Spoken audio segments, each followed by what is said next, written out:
The night smelled of velvet and dust.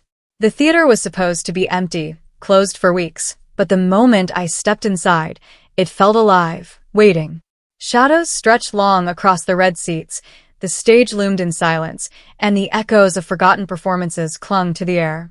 I wasn't supposed to be here, but Isabel had insisted, and when Isabel insisted, you didn't say no. My pulse quickened even before I saw her, because the truth was, every time she entered a room, she took command without a word. And now, here I was, alone in a vast empty theater, and she was already waiting. Let me ask you, have you ever been touched without words, only with presence? Have you ever felt someone's body say everything before they even laid a hand on you? That was Isabel. And in that first 30 seconds of stepping into the silence, I already knew she wasn't going to let me leave untouched. She was standing by the stage, dressed in a black fitted blazer and trousers sharp enough to slice through the dim light. Her hair fell loose and dark against her shoulders, her stance powerful, one heel tilted like she owned the floorboards. She didn't speak. She only watched me, her gaze burning across the rows of seats until it pinned me exactly where she wanted me. I froze. My lips parted to say something, maybe hello, maybe anything, but no sound came out. And then she moved. Slow, deliberate, she walked down the steps from the stage, each heel strike echoing through the hollow theater. My body reacted before my mind did, straightening, trembling, craving and resisting all at once. She stopped just close enough that I could feel the heat of her body radiate against mine. She didn't ask permission. Isabel never asked. She simply reached out, slid one hand under my chin, and tilted my face up to hers. The air thickened, heavier than any spotlight. Breathe, she murmured, but it wasn't gentle, it was a command. And I obeyed. The next second her hand was on my waist, pulling me closer, eliminating the last inch of distance. My back pressed against the edge of a velvet seat as her body caged mine in. Her breath brushed my cheek, her eyes locked on me like I was prey caught exactly where she wanted me. She still hadn't kissed me, and already I was unraveling. Isabel thrived on this, drawing me to the edge, keeping me there, showing me she could control every quiver, every desperate beat of my heart. Her fingers tightened at my waist, and she leaned in, lips hovering just above mine, never closing the distance. I whimpered, a sound so soft I wished I could swallow it back, but Isabel caught it.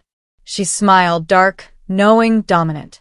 Then she shifted lower, her lips grazing my jaw, my neck, pressing me deeper into the seat. The theater around us felt smaller, the red velvet swallowing us whole, the silence broken only by my ragged breathing and the slide of her body against mine. Isabel's dominance was not about words, it was about pressure, direction, possession. Her hands found my wrists and pinned them gently but firmly against the seat's wooden armrests. She didn't need rope. Her grip was enough. I tried to move, just to test her hold, and her eyes flared with something sharp. Don't. My chest rose and fell too quickly, and I realized in that moment that I had given her everything without speaking a word. She bent lower, her mouth close to my ear, her breath hot and steady. You're mine tonight, she whispered, and though the words were simple, the way she pressed her body into mine made them undeniable. My entire body went rigid, then melted in surrender. Isabel always got what she wanted, but here, in this empty theater, her hunger felt darker, heavier, dangerous even. And I loved it. Her lips finally found mine, but not in sweetness. The kiss was hard, claiming, her hand at the back of my neck forcing me closer until there was no space left between us. I gasped against her mouth, but she swallowed every sound, guiding me where she wanted, controlling the pace, the depth, the fire. I had no choice but to yield, and the surrender set me aflame. The seats creaked as she pushed me down, straddling me without hesitation. The weight of her pressed into my hips, holding me in place. Every movement of hers was calculated, her hips grinding just enough to make me shudder, her hands tightening around my wrists whenever I dared to move. She didn't need chains or cuffs. Isabel was enough. My body belonged to her rhythm, her will, her power. The theater lights flickered dimly above, but it was her eyes I couldn't look away from, dark, hungry, triumphant. She studied me like an artist with a masterpiece, as though every trembling breath I took was hers to mold. And then, without warning, she dragged me up from the seat, forcing me to stand. Her grip on my arm was unyielding, her body pressing me against the nearest column. The cold marble at my back made me gasp, but Isabel's warmth smothered it instantly. She pinned me there, one leg sliding between mine, her thigh pushing forward until I couldn't think straight. I arched, desperate, but Isabel only smirked, her lips tracing the outline of my neck, biting down just enough to leave a mark. My knees went weak, but she didn't let me fall, her hands locked on me like shackles, keeping me upright, keeping me exactly where she wanted me. The silence of the theater wasn't silence anymore. It was filled with the pounding of my heart, the soft sounds of fabric against fabric, the small desperate noises that escaped no matter how hard I tried to stay quiet. Isabel thrived on it, feeding on my unraveling. Every time I thought she would give in and release me, she held back, dragging me further into her control. Hours could have passed, or only minutes. Time didn't exist anymore. There was only Isabel, only her dominance, her touch, her body leading mine deeper into the shadows of that theater.